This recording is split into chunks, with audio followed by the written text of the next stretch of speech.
ਜੇ ਸਾਡੇ ਆਪਣੇ ਸਭ ਤੋਂ ਤਾਕਤਵਰ ਬਾਦਸ਼ਾਹ ਨੇ ਵੀ ਆਪਣੀ ਜ਼ੁਬਾਨ ਨੂੰ ਮਹਿਲਾਂ ਦਾ ਹਿੱਸਾ ਨਹੀਂ ਬਣਾਇਆ ਤੇ ਫਿਰ ਉਸ ਜ਼ੁਬਾਨ ਦਾ ਕੀ ਬਣਨਾ ਸੀ ਜਦੋਂ ਸਮੁੰਦਰੋਂ ਪਾਰ ਤੋਂ ਨਵੇਂ ਹੁਕਮਰਾਨ ਆ ਗਏ। 1849 ਵਿੱਚ ਅੰਗਰੇਜ਼ਾਂ ਨੇ ਪੰਜਾਬ ਤੇ ਕਬਜ਼ਾ ਕਰ ਲਿਆ। ਉਹਨਾਂ ਨੇ ਆਉਂਦਿਆਂ ਹੀ ਫਾਰਸੀ ਨੂੰ ਹਟਾ ਕੇ ਇੱਕ ਨਵੀਂ ਸਰਕਾਰੀ ਜ਼ੁਬਾਨ ਦਾ ਐਲਾਨ ਕੀਤਾ ਤੇ ਉਹ ਜ਼ੁਬਾਨ ਪੰਜਾਬੀ ਨਹੀਂ ਬਲਕਿ ਉਰਦੂ ਸੀ। ਕਹਿਣ ਨੂੰ ਤੇ ਇਹ ਇੰਤਜ਼ਾਮੀ ਸਹੂਲਤ ਲਈ ਕੀਤਾ ਗਿਆ ਸੀ, ਪਰ ਇਸ ਫੈਸਲੇ ਪਿੱਛੇ ਅੰਗਰੇਜ਼ੀ ਹਕੂਮਤ ਦਾ ਤਕੱਬਰ ਸਾਫ਼ ਨਜ਼ਰ ਆਉਂਦਾ ਸੀ। ਅੰਗਰੇਜ਼ ਅਫਸਰ ਇਸ ਜ਼ੁਬਾਨ ਨੂੰ ਹਕੀਰ ਸਮਝਦੇ ਸੀ। ਉਹਨਾਂ ਨੂੰ ਲੱਗਦਾ ਸੀ ਕਿ ਇਹ ਸਿਰਫ ਪਿੰਡਾਂ ਦੀ ਗਵਾਰਾਂ ਵਾਲੀ ਬੋਲੀ ਹੈ।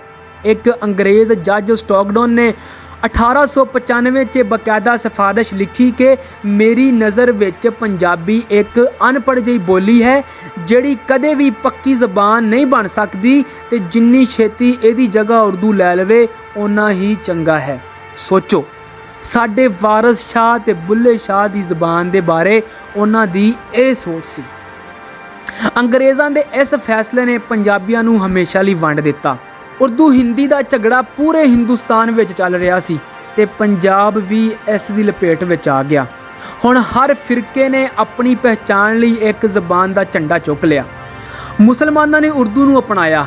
ਉਹਨਾਂ ਨੇ ਉਰਦੂ ਨੂੰ ਆਪਣੀ ਤਹਿਜ਼ੀਬੀ ਤੇ ਸਿਆਸੀ ਪਹਿਚਾਣ ਸਮਝਿਆ ਤੇ ਪੰਜਾਬੀ ਲਿਖਣ ਲਈ ਫਾਰਸੀ ਅਰਬੀ ਰਸਮੁਲ ਖਤ ਯਾਨੀ ਲਿਪੀ ਦਾ ਇਸਤੇਮਾਲ ਕੀਤਾ, ਜਿਹਨੂੰ ਅਸੀਂ ਅੱਜ ਸ਼ਾਹਮੁਖੀ ਕਹਿੰਦੇ ਹਾਂ।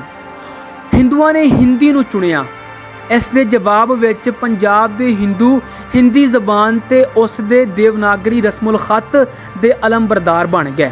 ਸਿੱਖ ਪੰਜਾਬੀ ਦੇ ਰਾਖੇ ਬਣੇ।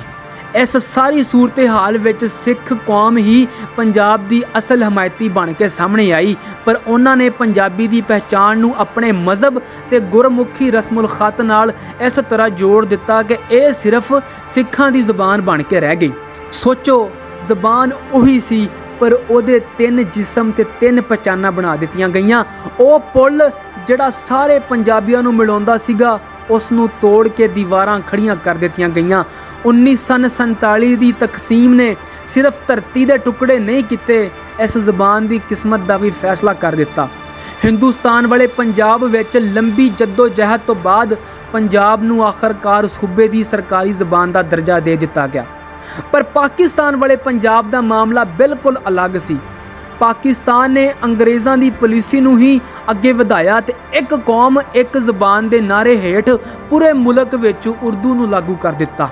ਇਹ ਗੱਲ ਸਮਝ ਤੋਂ ਬਾਹਰ ਹੈ ਕਿ ਜਿਹੜਾ ਮੁਲਕ ਮੁਸਲਮਾਨਾਂ ਦੇ ਕਲਚਰ ਦੇ ਨਾਂ ਤੇ ਬਣਾਇਆ ਸੀ ਉਸ ਨੇ ਆਪਣੇ ਸਭ ਤੋਂ ਵੱਡੇ ਸੂਬੇ ਦੀ ਅਕਸਰੀਤੀ ਜ਼ਬਾਨ ਨੂੰ ਹੀ ਬੇਵਾਰਸ ਕਰ ਦਿੱਤਾ। ਅੱਜ ਪਾਕਿਸਤਾਨੀ ਪੰਜਾਬ ਵਿੱਚ ਸੂਰਤ ਹਾਲ ਇਹ ਹੈ ਕਿ ਅਸੀਂ ਆਪਣੀ ਹੀ ਜ਼ੁਬਾਨ ਨੂੰ ਬੋਲਣ ਤੋਂ ਸ਼ਰਮਾਉਂਦੇ ਹਾਂ। ਰਿਸਰਚ ਇਹ ਦੱਸਦੀ ਹੈ ਕਿ ਸ਼ਹਿਰਾਂ ਦੇ ਪੜ੍ਹੇ ਲਿਖੇ ਮਾਂ-ਪਿਓ ਇਹ ਸਮਝਦੇ ਨੇ ਕਿ ਜੇ ਸਾਡੇ ਬੱਚੇ ਪੰਜਾਬੀ ਬੋਲਣਗੇ ਤੇ ਪੇਂਡੂ ਜਾਂ ਅਨਪੜ੍ਹ ਲੱਗਣਗੇ। ਇੱਕ ਸਕਾਲਰ ਇਸ ਅਜੀਬੋ-ਗਰੀਬ ਗੱਲ ਨੂੰ ਲਿੰਗੁਇਸਟਿਕ ਸਕਿਜ਼ੋਫਰੇਨੀਆ ਦਾ ਨਾਮ ਦਿੰਦਾ ਹੈ। ਮਤਲਬ ਸਾਡੀ ਸ਼ਖਸੀਅਤ ਵਿੱਚ ਇੱਕ ਅਜੀਬ ਵਿਰੋਧ ਹੈ। ਅਸੀਂ ਕੋਕ ਸਟੂਡੀਓ ਦੇ ਪੰਜਾਬੀ ਗਾਣਿਆਂ ਤੇ ਭੰਗੜੇ ਤੇ ਪਾ ਲੈਂਦੇ ਹਾਂ ਪਰ ਆਪਣੇ ਬੱਚਿਆਂ ਨੂੰ ਪੰਜਾਬੀ ਬੋਲਣ ਤੋਂ ਰੋਕਦੇ ਹਾਂ।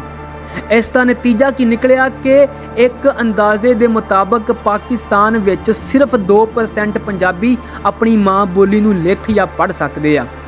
ਅਸੀਂ ਆਪਣੀ ਹੀ ਜ਼ਬਾਨ ਵਿੱਚ ਅਨਪੜ੍ਹ ਹਾਂ।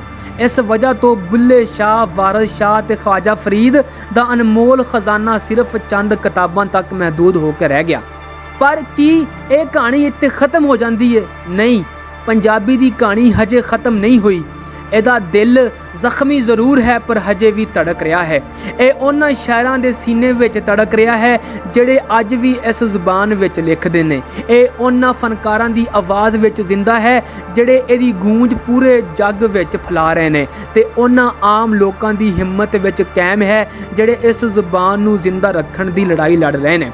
ਪੰਜਾਬੀ ਦਾ ਮੁਸਤਕਬਲ ਕਿਸੇ ਸਰਕਾਰ ਜਾਂ ਅਦਾਰੇ ਦੇ ਹੱਥ ਵਿੱਚ ਨਹੀਂ। ਇਹਦਾ ਮੁਸਤਕਬਲ ਦੋਸਤੋ ਤੁਹਾਡੇ ਤੇ ਸਾਡੇ ਹੱਥ ਵਿੱਚ ਹੈ, ਸਾਡੀ ਜ਼ੁਬਾਨ ਤੇ ਹੈ। ਇਹ ਇਸ ਗੱਲ ਤੇ ਹੈ ਕਿ ਅਸੀਂ ਇਹਨੂੰ ਸ਼ਰਮ ਸਮਝਦੇ ਹਾਂ ਜਾਂ ਸ਼ਾਨ। ਕਿ ਅਸੀਂ ਇਸ ਨੂੰ ਆਪਣੀ ਪਹਿਚਾਣ ਦਾ ਤਾਜ ਬਣਾਉਂਦੇ ਹਾਂ ਜਾਂ ਪੈਰਾਂ ਦੀ ਮਿੱਟੀ। ਇਸ ਪੁਰਾਣੀ ਜ਼ਬਾਨ ਦਾ ਸਫ਼ਰ ਬਹੁਤ ਲੰਬਾ ਤੇ ਮੁਸ਼ਕਲ ਸੀ ਪਰ ਇਹਦਾ ਆਖਰੀ ਬਾਬ ਹਜੇ ਲਿਖਿਆ ਜਾਣਾ ਬਾਕੀ ਹੈ।